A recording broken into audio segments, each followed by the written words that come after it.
it's time for the No Half Step in Hockey coverage. So let me get to the goods. It's time for operation number 741. That's right.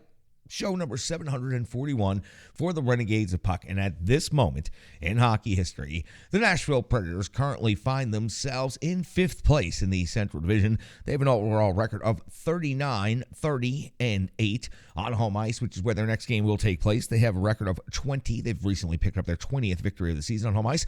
14-4, 216 goals scored on the season, 227 given up. That's a goal differential of -11. Now, the Nashville Predators are still very much alive in the wild card race, but let me update you on the Central Division because it is very, very curious at the very top of the division. So Colorado, Dallas, Minnesota, 1, 2, 3, all at 98 points at this time of the season. So it's a 3-team weave all the way down to the final minutes of the season to determine who's going to be your Central Division champion and more than likely your number 2 seed in the Western Conference. So right now, the number 2 seed Colorado Avalanche, if they were to win the Central Division, would face off against the Seattle Kraken in their first ever playoff series, while wild card 1 right now would be, or should be, I should say, the number 1 seed overall in the Western Conference. Looks like it will be the Vegas Golden Knights. They will take on the second wild card team at this moment in time. It's the Winnipeg Jets, but it could be the Calgary Flames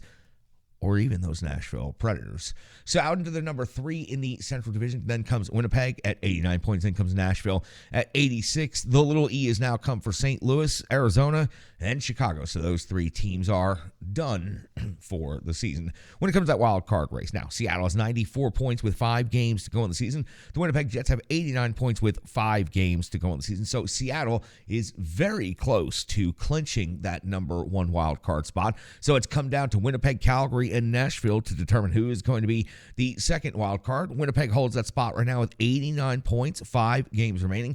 Calgary just behind them at 87 points, but only 4 games remaining. And then the Nashville Predators at 86 points with 5 games remaining. Now, why are the Nashville Predators still very much alive in the wild card race? Well, it is absolutely because of the game after this next game. The Carolina Hurricanes will be at Bridgestone Arena on Thursday, but then the Nashville Predators Saturday in Winnipeg and then Monday in Calgary. So they have 2 games head-to-head to close out the road schedule for the season that are against the 2 teams directly above them in the standings, and the 2 teams they would need to pass overall to make a wild card spot. With a game in hand over the Calgary Flames, the Nashville Predators, by defeating them head-to-head on Monday, could not only surpass Calgary, but could go a long way to putting them out of the playoff picture.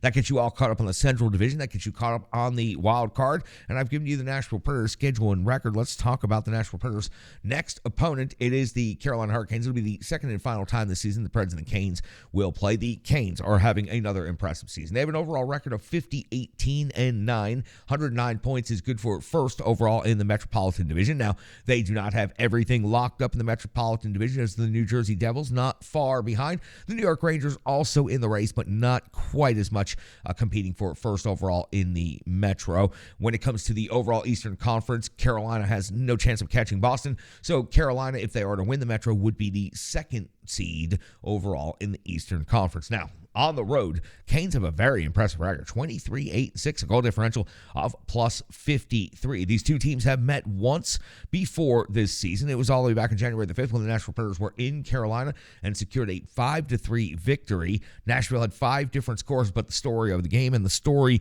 maybe of the season comes out of this game. UC Saros breaking a franchise record, 64 saves on 67 shots against in regulation against the Carolina Hurricanes. Now, the Canes' most recent stretch of action, let's go back and talk about their last 5 games. Back to March 28th, a 4-0 loss versus Tampa Bay. They followed it up on the 30th with a 3-2 loss at Detroit. On April the 1st, a 3-0 win at Montreal. On the 2nd of April, a 2-1 win versus New York Islanders. And most recently, on the 4th of April, a 3-2 overtime win versus the Ottawa Senators. Now, Injuries are going to be impacting this matchup for sure. For the Nashville Predators, it's been impacting everything they've been doing as of late. I cannot possibly list all of the Nashville Predators players that are injured, so I will list what are potentially players that could be back in the lineup over the next couple of games. We've heard Roman Josi could be back in the lineup any day now, but we still have not seen it. Luzon and Carey, also on the defensive side of things, are out. Forsberg has been out for a considerable amount of time. Cole Smith, Parson, and of course Duchesne is not going to be back before the end of the season. Now let's take a look at the NHL rankings between this matchup for the Nashville Predators. They don't stack up very well against Carolina Hurricanes in a lot of these different metrics, but let's take you through it.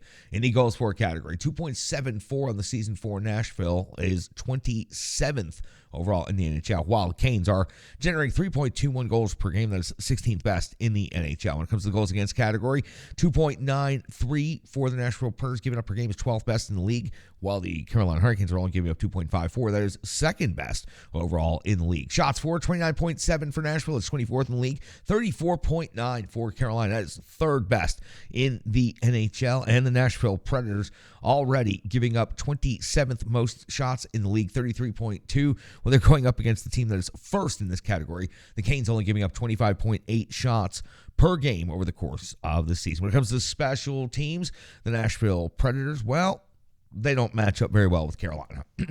And the power play, 17.6% conversion rate for Nashville. It's 27th best in the NHL. 41 out of 233 opportunities on the season, while the Canes' power play is 20th in the league. 48 out of 234 opportunities. That is a 20.5% conversion rate. On the penalty kill, as good as the Nashville Predators' power penalty kill has been as of late, 81.4% kill rate, 11th best in the NHL. 48 power play goals against. It is very impressive, but the Canes are just better. 84% kill rate, they're second overall in the NHL, and they've only given up 38 power play goals against on the season. When it comes to individual statistics, we always go back and we talk about the 5 top scorers for each team and the potential goaltending matchup. So let's start on the Nashville Predators side of things, the home team side of things. The top 3 scorers for the Nashville Predators at this time are all out injured. Captain Roman Josi, 18 and 41 for 59. Duchesne, 22 goals, 34 assists, 56 points. Philip Forsberg, 19 goals, 23 assists for 42 points. And then the Nashville Predators active leading scorer, Tommy Novak, 17 goals, 24 assists for 41 points now on the season. Only the 4th Nashville Predator to break the 40-point mark this entire season. That is impressive stuff. Glass is now at 14 goals and 19 assists for 33 points. UC Saros expected to get the start in net 30, 22, and 7. A 9.16 save percentage, 2.76 goals against average. And again, mentioned it last time he faced off against Carolina Hurricanes, broke the franchise record, 64 saves on 67 shots against. That also included breaking the single period record for saves by a Nashville Predators goaltender. Now, stats on the Carolina Hurricanes side of things. It's 27 goals and 41 assists, 68 points is the top for Carolina Hurricanes. Sebastian Aho is there at number 2, 34 goals. That will lead the Carolina Hurricanes, plus 30 assists for 64 points. Burns out on the blue line, 14 goals, 42 assists, 56 points. Svechnikov usually does very good against Nashville Predators, 23 goals, 32 assists for 55 points overall. And Kotkaniemi, 15 and 22 for 37 in net. Anderson, who's had a very good career against the Nashville Predators, 29 and 1, a 9.04 save percentage, a 2.42 goals against average. For the Nashville Predators, it's pivotal that they try to find a way to pick up at least one more point against the first place in the Metropolitan Division, Carolina Hurricanes. They just did it against the first place team in the Pacific Division, the Vegas Golden Knights. Can they continue their run down this murderer's road that is the end of their season schedule, the toughest strength of schedule in the entirety of the NHL, and the Preds have to surpass 2 teams to get into the playoffs, out right now by just 3 points. The Nashville Predators having some fun here at the end of the season with the youth movement already well underway. We'll find out how they did against the Vegas Golden Knights. That's got you all set up for the Preds and the Canes. Now, let's go and talk about the Reverb Sports full game recap. It's coming up next on the Renegades of Puck podcast.